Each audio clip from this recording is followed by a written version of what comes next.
tubaye mwiriwe kandi turamukije mwese. Yesu nashimwe cyane nakajyo keza gusa ku ahantu cyane tunezerewe cyane gusubira kugaruka ko tuvugane namwe tubanaye tuvuga iby'Imana irakora ku bugingo bwacu.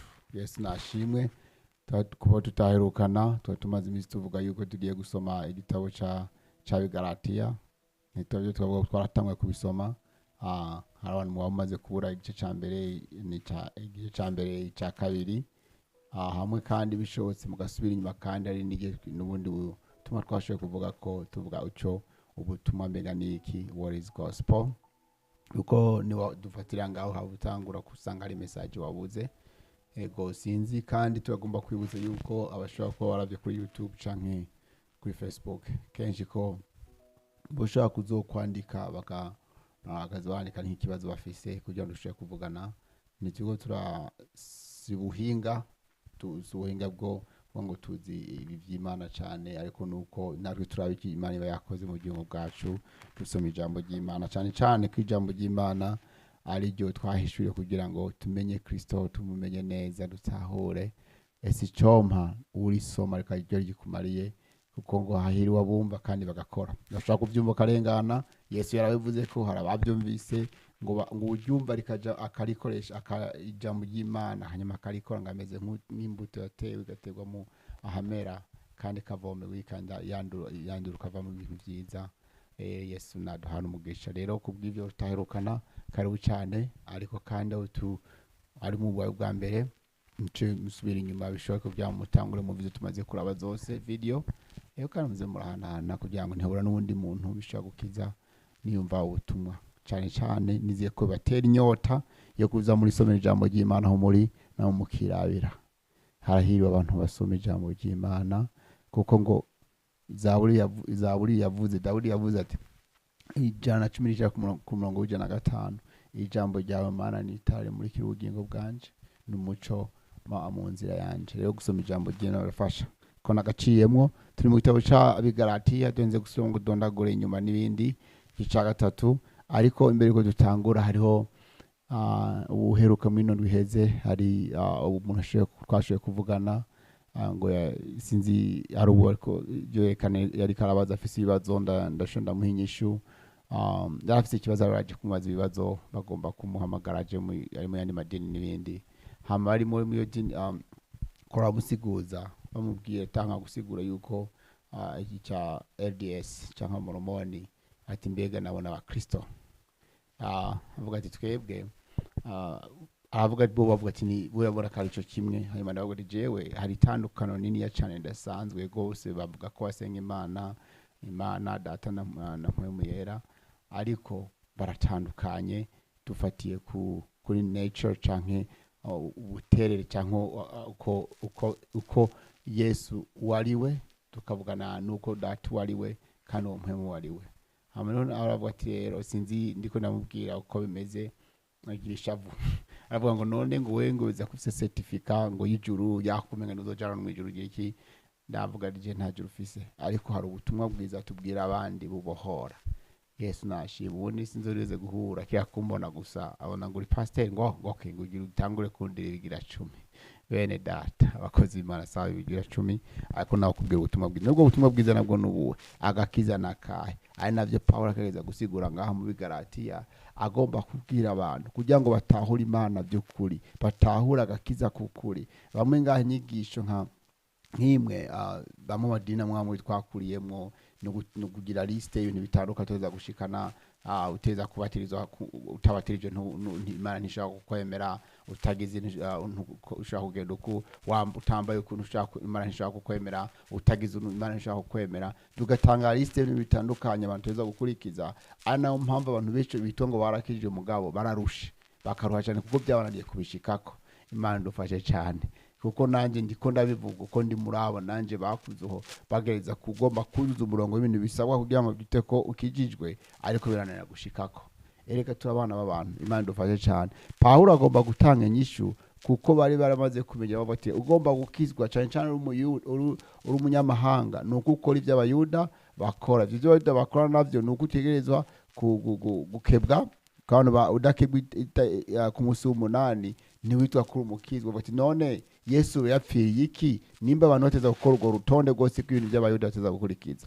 Uri umugira iki ukaza gukora iby'abayuda bagira? Cyangwa ngo ni ngombwa ngo udasengeye mu ishengero kanaka ntuzoba ukijijwe, reka mbega urwo rugero rutanga ukizo mega dutanga umwana ijambo rimwe rikuriki cyane. Paulo karavuga cyane ryo kugira gutsindanishiriza. No gutsindanishiriza naho bisigura iki? Twabivuzeho gatoya, bagomba kuvyimusubira inyuma mukaraba utsindanishiriza gute imbere y'Imana no gutsinda abantu nabo babona gute yuko wakira agakiza. Yesu nashimwe. Rero ico mbere go cya gatatu avuga yuko ico tukwiye gutara ni kimwe, agakiza twagahawe ku buntu. Dukizwa no kwizera, dukizwa no kwizera atari kubera ibikorwa byacu, dukizwa no kwizera Yesu Kristo gusa. Yesu nashimwe. Iyo nicyo dukiza kandi agiza katanze ku buntu, kwizera Yesu gusa, kwizera kwatura mu kwari mu bugingo bw'iwawe, ukihana ibyaha byawe uko yagupfiriye, ukaturisha akanwa k'iwawe, ukizera mu mutima Yesu gusa. Ibyo birakweza imbere y'Imana, hanyuma ugaca wikora umusaraba wawe ugaca umukurikira. Ndavuga ati ngo ndikizima nizera Yesu gusa, kugenda kugira ibyo yigombeye muntu w'Imana, aho bizoba byakugoye. Rero dusimbire ko imbere yo dusimbira ko rugire ruvuga ati Mwami Yesu Kristo urakoze kwanza ubugingo bwacu, urakoze ugiye kutuyagisha n'ijambo ryawe rigiye kuvuga Mwami Yesu, cyane cyane uduhe gutahura Mwami, twigishe Mwami, tuyenake twashaka kubwira Mwami abantu, umuntu wese kunyota afise y'ijambo ryawe ugiye kivuze ubugingo bwa Mwami uzobukoze. Yesu nakunobwa Mwami, ngunda gukunda bihagije, ariko unyigishe menya urukundo rwawe Mwami mu ijambo ryawe. Reka Mwami abandi bo baraboshwe n'idini babohoke kubw'ijambo ryawe byo kuzobukoze. Amen. Abigalatiya igice gatatu turasoma mu Kirundi, aravuga ati ijambo ry'umutwe ukwizera niko gutuma twemegwa n'Imana. Yemwe bagalatiya b'ibijuju, ninde yabaroze kandi ari mwebwe mweretswe Yesu Kristo abambwe mu maso yanyu. Iki cyonyine nicyo ngomba ko mumbwira, mbega mpwemu mwamuronkeshejwe n'ibikorwa byagezwe canke no kumva gufatanije no kwizera? Mbega mwakabaye muri bijuju mutyo, mwatanguye mu byampwemu, mbega none musozereye mu by'umubiri? Mbega ayo yose mwayaboneye ubusa? Namba araye ubusa koko. Ibaha mpwemu igakorera ibitangaza muri mwebwe, mbega ikoreshwa nuko mukora ibikorwa by'ibyagezwe canke nuko mwumvise mukizera? Nk'uko Aburahamu yizeye Imana akabiharurwa ko nk'ukugororoka. Nk'uko Aburahamu yizeye Imana akabiharurwa ko nk'ukugororoka. Mumenye rero yuko abishimiye ukwizera aribo bana ba Aburahamu. 8. Kandi ivyanditswe mu bimenye bitaraba yuko Imana izotsindanishiriza abanyamahanga kubw'ukwizera.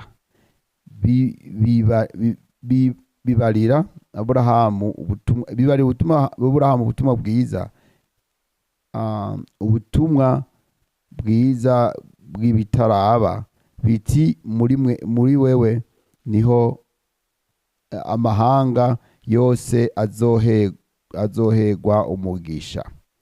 Nuko abishimira ukwizera bahabwa umugisha hamwe na Aburahamu yizera. Abishimira ibikorwa by'ibyagezwe bose bari n'umuvumo, kuko handitswe ngo azoba avumwe. Kwanditse ngo azoba avumwe umuntu wese adashishikarira ibyagezwe byose mu gitabo cy'ibyagezwe ngo abyitondere. Biraseruka yuko ata muntu atsindanishirizwa n'ibyagezwe imbere y'Imana, kuko handitswe ngo umugororotsi azobeshwaho no kwizera. Ariko ibyagezwe ntibiva ku kwizera. Ku 12. Ariko ibyagezwe ntibiva ku kwizera, yamara ngo uzobyitondera nivyo bizomubeshaho.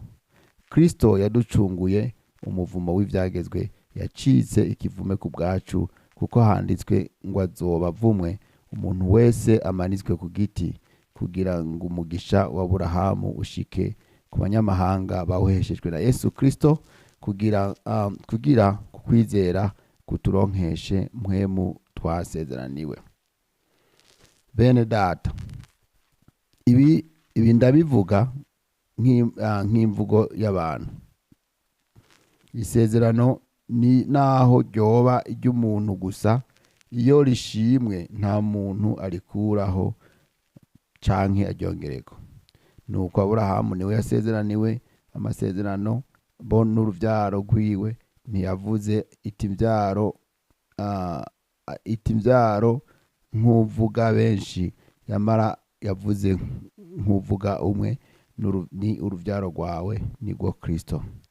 Ariko ico mvuze niki: isezerano ryabanje gushingwa n'Imana, ivyagezwe vyaje hashize imyaka 430, ivyo rikuraho ngo bihindure ubusa iryo sezerano.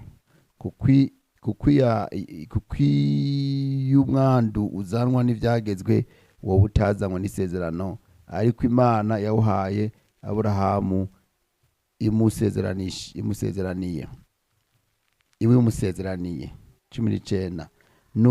Nuko ivyagezwe ni vy'ibiki? Vyageretswe kubw'ibicumuro ngo 19. Nuko ivyagezwe ni biki? Vyageretswe ko kubw'ibicumuro ngo bigumeho ukugeza aho uruvyaro ruzozira rwasezeranywe. Ivyagezwe kandi nuko ivyagezwe ni biki? Vyageretsweho kubw'ibicumuro ngo bigumeho kugeza aho uruvyaro ruzozira rwasezeranywe n'ivy'isezerano. Kandi vyahawe abamarayika kubigera, nabo babiha umushikirwa w'amajambo, ariko umushikirwa ntaba uwumwe, yamara Imana ni imwe. Mbega ivyagezwe bigwanya amasezerano y'Imana? Eka namba. Iyo haba hariho ivyagezwe vyashinzwe bishobora kubeshaho abantu, nukuri ukugororoka kuba kwarazanywe n'ivyagezwe. Ariko ivyanditse bivuga yuko Yesu bivuga yuko vyose vyugaranywe ngo biganzwe n'icaha, kugira ngo abizera bahabwe ivyasezeranywe biheshwa no kwizera Yesu Kristo.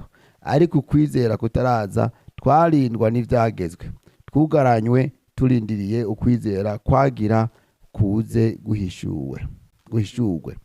Uku niko ivyagezwe vyatubereye umurezi, ataturera akadushikiriza Kristo. Uku niko ivyagezwe vyatubereye umurezi, aturera akadushikiriza Kristo, ngo dutsindanishirizwe n'ukwizera. 25. Ariko ukwizera ko kwaje ntitukiregwa n'umurezi. Mwese muri abana b'Imana kubwo kwizera Yesu Kristo. Kuko mwese ababatirijwe kuba aba Kristo, mwambaye Kristo. Ntihashobora kuba umuyuda canke umugiriki, ntihashobora kuba umugurano canke uwidegembya, ntihashobora kuba umugabo canke umugore, kuko mwese muri umwe muri Kristo Yesu. Ko muraba Kristo, mu ruvyaro rwa Aburahamu, murabaragwa nk'uko vyasezeranwe. Imana duhezagire. Twasomye ibintu byinshi cyane, ariko n'amajambo kandi yumvikana. Turavuga twumvise cyane ibyo no kwizera. Muratangura kwibaza no kwizera ni ikigabasha. Ukwizera vuze tugiye dusibye gatoya ku Baheburayo igice ca mbere, ariko avuga kwizera ivyasera no kwizera. Abaheburayo igice ca mbere imbere ko mu kiro kimwe, igice 11 ku murongo wa mbere, niho avuga hati ukwizera no kumenya kose ivyizigirwa, rwose ibyizigirwa udakekeranya ngo ntibizoba, kandi ibitabonwa niko kubitumenyesha ko ari iby'ukuri. Amen. Ibitabonwa nibyo bikutumenyesha ko ari iby'ukuri. Amen. Rero mpereye kwizera kwanza, ibyo ijambo ryagiye rivugaho cyane, rivuga cyane bijyanye no kwizera. Dutsindirije no kwizera, twabaye abana b'Imana kubwo kwizera. Aburahamu yabyaye abana kubwo yarutse abana b'isezerano kubwo kwizera. Yiswe kazoba sekuruza w'abizera, kazitwa sekuruza w'abizera. Kazovya ntiyavuze ngo azovyana imbyaro, ko yavuze ngo uruvyaro rumwe, kuko yari Yesu Kristo. Yesu nashimwe. Badondaga bijanye yavuzeho n'ibijanye n'ibikorwa, ukuri ibyo bikorwa ibyagiye bibaho, ibyageze ubu byagiye bikurikira, bivuga ry'amasezerano y'amategeko 10. Mbega yaho bigenze gute? Amuradondagura yuko byahawe uhabwa ibikoresho ariwe Mose yabihawe kugira ngo abihe yabibahaye gute? Abisirayeli bari baragararije bavuga dushaka umwami, batanga ibyo bigirira, hanyuma mu nyuma batanga amategeko yabo barakoza barakurikiza. Ariko kandi muri aya mategeko wononye rimwe wabugiye, iyo wononye rimwe muri ayo 10 yose adakwiye n'urupfu wateza gupfa, kuko byose ntabyo ngo wageze 9 gusa, nuko uteza kuyakurikiza. Yesu nashimwe cyane. Kumvise ibijyanye nta mugwe n'umuvanzemo, ariko ikintu ngomba kuvuga ni kimwe, ngo dutsindanishizwa ni iki kuri 10. Badondaguye kuri 11 avuga ngo biraseruka yuko ta muntu atsindanishirizwa n'ibyagezwe imbere y'Imana, kuko handitswe ngo umugorozi azobeshwaho no kwizera, ariko ibyagezwe nibiva ku kwizera, yamara ngo byitondera nivyo bizomubeshaho. Kristo yaducunguye umuvumo w'ibyagezwe, yacize ikivume ku bwacu, kuko handitswe ngo azobavumwe umuntu wese amanitswe ku giti. Ndikuvuga ikintu cyambere ikitwiye kumenya, ibyageze byaturoresha kuri Kristo. Urabye isezerano rya kera rigenda ribura kuri Kristo. Hari uzoza ameze uko, hari uzoza umuvugisha ameze uko, uzomwizera bizegenda ukazuzakiza ibyaha bo mwizi. Yaratanze mu isezerano, arashika kugira ngo wewe niwe yaje gushitsa amategeko. Harazi nuze ngo bamwe twaravuze ku mwaya muri usanga mungo nabizera ngo nyumbura umukizo wo kubanza kuko mugabo ubahiriza isabato, abandi bumviza ikindi. None ko Yesu Kristo umwami w'isabato, nima nubaha umwami, iyo sabato ntwayiki Imana ndufashe cyane. Ariko avuga dondaguri ugasanga rero ariko dutsindanizwa no kwizera Yesu Kristo. Tuba gutsindanishirizwa bisigura ko kugirwa ubugororotse imbere y'Imana, ni kuba umwere. Ni nkuko umuntu yarateguye kugenda kubura, yagiye kuburana azi kazoca aja mu gasho, mugageze agasanga umuntu yavuze ati wewe ibintu byawe twabirishe, bamaze kuri wahagera ngo mbe uje gukora ikingana nanje ubwo kuba naritwara bimeze ukuntu uzi ngo ugiye mu gasho, ngo yawe humura wowe urumwere ni witawe ugiye kuhamara. Yesu nashimwe. Yesu yikoreye ibyaha byanje, yikoreye ibyaha byawe ku musaraba Igorogota. Wewe ngo utarafise icyaha yahinduwe icyaha kubwanje nawe. Yesu nashimwe. Bikorino bivuga ngo utarafise icyaha yabaye icyaha, yahinduye icyaha, Imana muhinduye icyaha kugira ngo rusheho kuba bagororotse. Yesu nashimwe.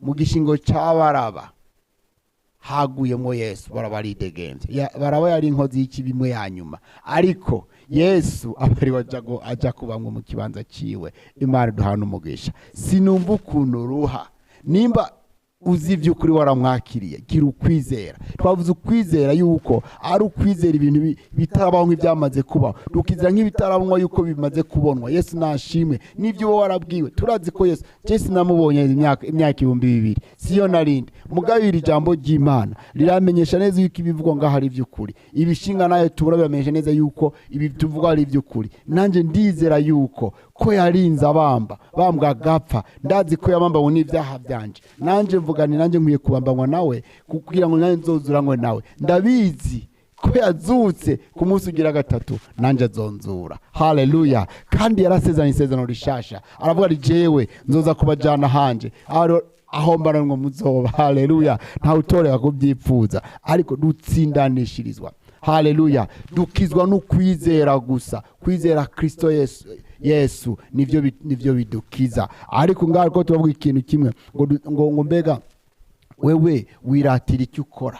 Bamwe turakunda kuvuga nako gatangura twamaze guca urubanza, naka imishatsi yiwe sinzi biki guhagara naka ngo karabaye arambaye ipantaro, ngo naka ngo sinzi biki. Beneda twebwe nk'uko uwo muri yawe bati Yoshua nta juru ufise niko Imana ishimye ko nagenda mubwira ngo ngomba nzojana mu ijuru ry'iwanje no hahari Imana dufashe cyane ngo bamuzomba ngo ngo mu ishengero ry'iwanje ntuzoharara kabiri ngo witwara kunuko wararipfiriye gamugenzi niba wararipfiriye ni sawa nibakureke nibaze bakora ibyo wumviriza ariko nimba turonda baja mu ijuru tubohogwa dutsinze ibyagezwe Aburahamu icyabanje bwa mbere ni kwabaye ibikorwa yakoze byo gutanga umwana we w'ikinege ariko kwabaye kwizera gusa arizera ati jewe ndabizi hari ikintu Imana yansezeraniye yaravuze ati jewe inzoba sekuruza wabizera urubyaro rwanje ruzogwira rube nk'umusenyi hari icyo navuganye n'Imana kubw'ibyo ndizeye uyu mwana nyene ntizobura kubigenza haleluya aragira ukwizera aza gutanga umwana w'ikinege none ko bitangura kumwe none urumva harimo ibikorwa yes ukwizera ubivaye no kwizera Kristo biraproducinga ibyo ugiye gukora uko wizera Kristo bizoboneka uko ukorera abantu uko ukunda abantu uko bitaho ariko mugabo ibyo bikorwa sivyo biko biratuma bivuga ngo ngo ndabize umwana agororotse kubera ko mame ngo waguze ubugororotsi ku Mana kubera watanze igira 10 neza kubera watanze amashikanwa neza kubera watanze sinzi biki kubera wakurije ibi nibi none Imana ikikwemera cyane mugenzi Yesu akunda bose ariko umwizera wese ahabwa ubugingo budashira Yesu nashimwe cyane dusomye gatoya mu Baroma Yesu nashimwe Baroma igice cya 10 ku murongo w'9 haravuga hati niwaturisha kanwa kuko niwaturisha kanwa yuko Yesu Kristo Yesu ari umwami ukizera mu mutima yuko Imana yamuzuye imukuye mu bapfuye uzokizwa kuko umutima ariwo umuntu yizeresha akaronka okugororoka haleluya kandi akanwa kabariko yaturisha akaronka agakiza kuko ivyanditswe bivuga umwizera wese nazotegwa n'isoni Imana ishimwe nimba waraturisha kanwa biguha kugororoka ariko wizeye biguha agakiza nimba wizeye umutima biguha okugororoka Yesu nashimwe tuba bagorotse imbere y'Imana kubera ukwizera Yesu Kristo hari ukuntu ijambo ryavuze ngo ababaye aba Kristo ngo bagiye bambaye Kristo no kuvuga ni nko kunambaye impuzu ababonye impuzu yanjye nambaye hejuru numenye iyo nambaye ngaha munsi yuko iyo minsi cyane itamesuye ariko kubera ko napfutse iyo hejuru ubona iribara ryayo ukavuga ishati yumeze neza ugasanga cyayo meze uko mugabo kuriko bimeze usanga kubera ubuhoma twari dufise ariko kwambara Kristo imbere y'Imana bikugira umugororotsi haleluya reka ntabyo wokora kugira ngo ube umugororotsi imbere y'Imana ntacyo wokora ngo usumbye umuntu n'umwe imbere y'Imana ariko ikintu kituma kikugira umugororotsi nuko uca bugufi Yesu nashimwe nuguca bugufi ukamwizera wizeye Yesu biraguha kugoroka imbere y'Imana ariko kwatura uko bivugana n'abantu uko bibwira abantu bose uko witwara imbere y'abantu nivyo byerekana yuko kabise wakiriye agakiza abantu bakavuga ati nakayarakijijwe turavye ukuntu afata abana n'abantu ukuntu avugana n'abantu uko yitwara uwo arakijijwe haleluya nutangura kwitwaza ngo kutuhabwe ku buntu ngo twitwara ku kikombe ariko kurikira Kristo ikora umusaraba mukurikire hanyuma mugabo iko ni we umenye yuko imbere y'Imana wabaye mushasha I wish I could say more ariko ndazi ko novuga byinshi cyane kugira ijambo ariko gisomera mwe muragusigurire yaco wiratira imyaka umaze mu gakiza yaco wiratira bavuze ngo wirata ni irati ko yamenye Kristo ariko ngo nirati biko wakoreye mu isi irate ko wamenye Kristo nimba waramwakirira umuhigwe imbere y'Imana umugororotsi hama nawe ucurondera kugirana n'abantu ugenane no kurondera no kugendana na Kristo nako ndi mumbabarire ni urondere kurondera na Kristo akwereke aho kwiriye guca haleluya turabagororotsi kubwo kwizera Yesu Kristo twakijijwe na Kristo Yesu nitwaje kubikorwa byacu none tutangura kumbwira none Joshua uvuga iki kujyana n'imishatsi n'ibiki byose ngeze gute mbega intumbero yawe ni igituma ugira iyo mishatsi n'igiki what's your motivation igituma wumva ushushu umutoza za kuyikora imwigera hariya ugendera kubuza n'igiki ni kubwo buntu ni kubwami bw'Imana ubwo Yesu niwe agusunikira gukora ivyo ngo none ngo nzokubita ihereni ku mazuru andi hariya n'ahari n'ibiki intumbero igufasha mu kugoroka n'ibihe icyo nicyo bizokwiye kwibaza uhavumbaza none weno cyangwa bitako sinze make up yani hamwe no kutashaka kumenya bikwagurira iki mu bwami bw'Imana bigufa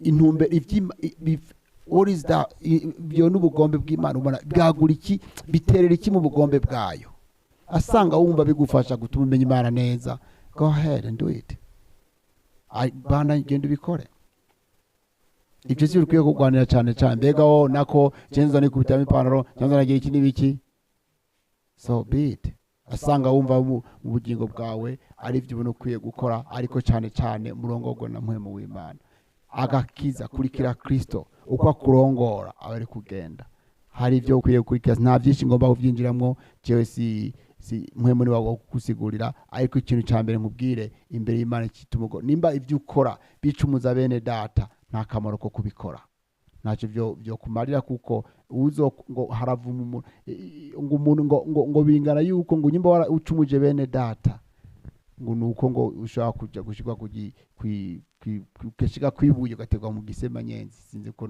ajeja mu nyuma rivuga ariko cyane nuko hari ingero y'umuntu agerageza abandi ugasanga yuko ibyo uri kurakora ingeso zawe zitatuma zagura ubwami bw'Imana zireke rondera gukizwa rondera gukurikira Yesu ureke kwigura hangana n'abantu ego none ukuvuza amategeko uvuze ntacyo byomara canke ibijana navyo na discipline mu ishengero nkuko ishengero risanzwe rimeze nk'abarongozi bahari kugira ngo barere ishengero no kurira kugira ngo abantu bakure mu byagakiza bona ibidashobora kugira umumaro mu gakiza kiwawe ni ngombwa ko ukurikiza ukaregwa n'ijambo ry'Imana kuko n'ijambo ryavuze ngo twari hawe ngo riturere ritwigishe bibaye ngombwa rimwe na rimwe riraduha n'inkoni rero bibaye ngombwa cyane nuko ukisomera uko ijambo ry'Imana kubwiye kubagira ngo bitandukanye no hino cyane enda ni turondere kugororoka ngo murondere iby'ubwami bw'Imana no goroka kwayo ibindi byose muzobyongerwa nimba ibyo uri kuri mbibona tanyo ngo biguha mu gakiza no need to do it ibyo ni ikibazo ukwiye kubaza mbega kubaza ngo mbega iki ni icaha mbega iki si icaha mbega iki ni iki baza ati mbega ni gute no kura mu gakiza nibyo nicyo kibazo kiza cyo kubaza nibyo no kongera ko ariko muzogira hanyuma rero umuntu azotanga icyimviro kuko tuko turagenda mu natwe mu nzira y'agakiza natwe suko tubimenya byose ariko uyu Kristo tuvuga si umuntu umwe nawe n'uwawe kana uwo mubaza kandi yo kubwira ibya gushaka ko agomba kugenda gute akwifuza gute ibyo akurongora ni akurongora byose bizogenda neza haleluya Yesu nashimwe cyane rero nizigire ko amahoro akunda ari indirimbo nkunda cyane ngomba ko twogira uko bikwiye kugenda dukwiye gukurikiza cyane ariko rero sinzi warakiriye agakiza Yesu wakiriye agakiza mu bugingo bwawe ubwo Yesu n'umwami w'ubugingo bwawe ubwo arakurongora mu bugingo bwawe canke urijana ubwo ubugombe bw'Imana bwo gukora mu bugingo bwawe nimba wumva inyishu ari oya ibi byose ari oya muhe ubugingo bwawe uvuga uti Yesu ndakwakiriye mu bugingo bwanje ndumunyavyaha ngomba kubandanya ukondi ndagomba kuzunyiganzira mu bugororotsi bwawe nyita umugororotsi mwami ngira icare mwigisha futa kahise kanje ntangure bushasha nyemera nkukurikire mu nzira yanje mu nzira yose nzogukurikira uzogenda aho uzogukurikire amen natura gusengera hanyuma bwa cyane ntiwocuguma ngaho ngo wigumane uko konyene no kuja mu bandi bene data dukunda kuvuga ruti rondera wegere cyane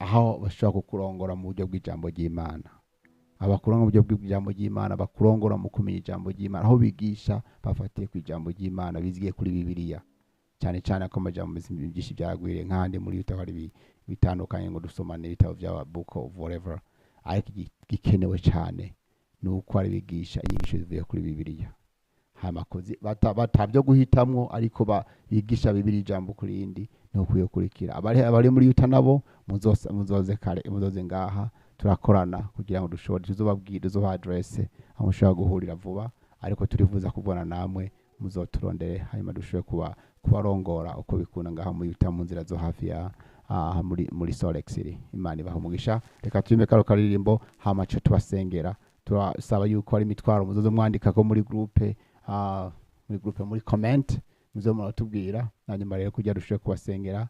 Twe turi ngaha kugira ngo tuyoborane no gukuza mu gakiza gusa, ntiwijane wenyene ariko ube mu bandi. Yesu nashimwe.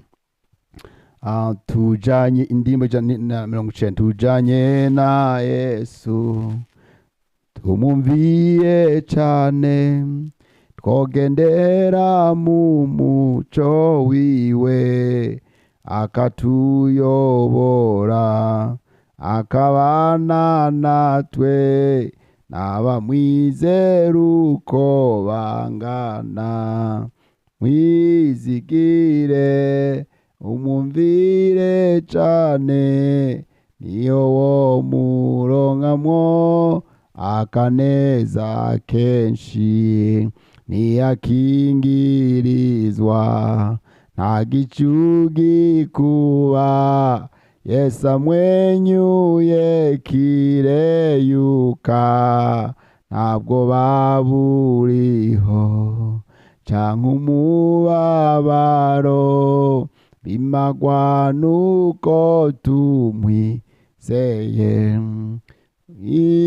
Izigire umumvire cane, owo muronkamwo akaneza kenshi.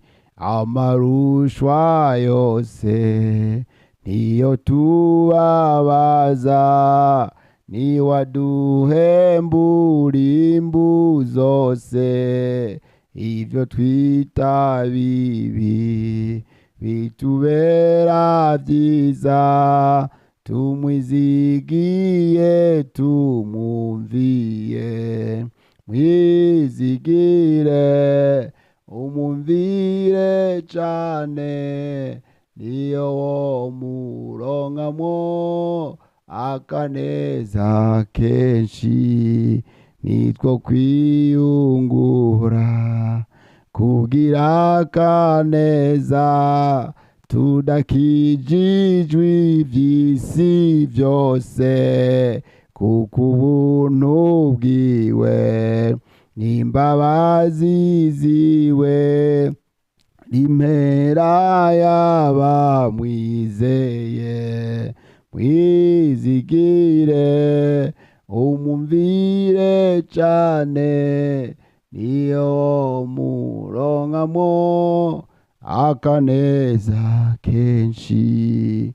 Tumugiye hafi tukamugendako, twoba tugiriranye ubumwe, maze yodutuma tugaca tugenda. Twomumvira tukamwumvira, tumwizeye. Mwizigire umumvire cane, niyo wo muronkamwo akaneza kenshi. Turasaba kandi n'abantu boba basaba ko barasubiye inyuma, nabo nyene yuko bogaruka kuri Kristo arabarindiriye. Yacu bigumana, urashobora kuvuza ishavu ngo kwa gushengera ngo ryarantutse nakabagize iki. Yesu naco yakuge nta kosa yagukoreye. Urashobora kuva muri rishengero ni butakunze uko uburere bwaho, ugashobora kuja ntihabuze ahandi ko barasenga Yesu kandi bakurongora mu ijambo by'ukuri. Ntuti bikorwa ngo ureke ngo nguhunge hirya no hino. Nuko nimbumenye ibyo wakiri bidahuye no kwizera, bidahuye n'inyungu yawe yo gukura kwa mugakiza, niho wo shaka wateka ndaho nshaka kujya, kuko aho bigisha Kristo si hamwe gusa. Nta migwi, ntakwiye kuba imigwi. Imana dufashe cyane ko na Paulo yakivuze ko tuvuga ari kimwe. Rero usabe Kristo uvuga ati mwami Yesu, ndagomba kugaruka mu bugingo bwanje, undongore. Hanyuma wemere kurongorwa nawe, musabe yakurongore, maze nawe ureke ubwombe bwawe, maze Yesu abari bakurongora. ninde mureko tubwire rero ngo umwizigire cyane ujane na Yesu no kujana nawe ibihe byose ukamugendaho ngo ntitwogirane ubumwe kandi iyo turi kubana nawe tukamwizigira nk'uko bamwe bamwizera kandi bangana ni benshi cyane. kandi rero reka tugene nawe ibihe byose tumwigire ko niwe wenyene yagororotse baye mwisagororotse nta cyaha yakoze, niwe yo kwigisha uko umuntu yirinda icaha, niwe kandi yo gukura k'ibyo byaha byose mu gihe wo mwemera ukamureka kurongora. Yesu naduhana umugisha. hanyuma kuba basabye kwakira Yesu mu mukiza kugira tubasengere, kandi abandi bagwaye bose namwe muciye mwizera muko mugiye gukira. Simenya ingwara urwaye, ariko Yesu niwe mukiza, naza muri wewe aje gutunganya gusa si ibyaha gusa, ariko aguha gukira spiritually mu buryo bw'impwemu, akongera gukize no ku mubiri no gusuma mwizere. Mwami Yesu Kristo, ndagushimiye cyane kubwira ijambo ngo dukizwa no kwizera kwawe, dukizwe no kwizera wewe, kuko wewe Mwami Yesu Kristo waradupfiriye ku musaraba i Golgotha, wemera uraduha ubugingo, natwe reka tuvyature mu bugingo bwacu. Ndasenga umwenda data Mwami yavuze ngo kwakira mu bugingo bwiwe bwa mbere, nagombe mu bugingo bwiwe futanganya kahise kiwe Mwami, muhe Mwami ubuzima bushasha, amenye yari karaja tahuri yaja mu izina rya Yesu. Mwami mubuze Mwami, nimba ari inyota y'ibibi yarafise yimumare Mwami, agira inyota y'ivyawe Mwami Yesu Kristo, agendane nawe umujane Mwami inzira zose by'ukuri Mwami, agukurikire nawe Mwami, umwereke akwiye guca Mwami, umuzane kuri wewe. Urakoze kumwakiriye mu rugo rwiwe, mu rugo rw'iwawe, urakoze kumwereka inzira nziza, urakoze kumwereka guca kwagiye kubana agendana nawe, kandi unawazozana benshi kugororoka. Hari benshi yahora atinya kubwira, yahora atinya no kuramukana n'abandi, imiryango yiwe yari yarabanye nabi, bari bagiye kubana nawe nabo bavukana, akaba nawe n'abavyeyi biwe n'ibindi bitandukanye, kubera ko Mwami ibyaha byo byari byaramwishe cyane. Ndakwingize Mwami Yesu, musubize Mwami good relationship, umusubize mubano mwiza n'imiryango yiwe bari baravanye mu izina rya Yesu Kristo. Ndasenga iyo nawe afise Mwami yaraguhevye, yarabivuyemwo kubera yahemukiwe n'ishengero kanaka cyangwa umukozi w'Imana cyangwa abari bitwakora abarongozi biwe bamutwaye nayo cyo bagira amakosa bitandukanye Mwami, kuko turabana abantu biratugora, satana cyangwa abantu benshi. Ndakwinginze Mwami Yesu, muvure inguma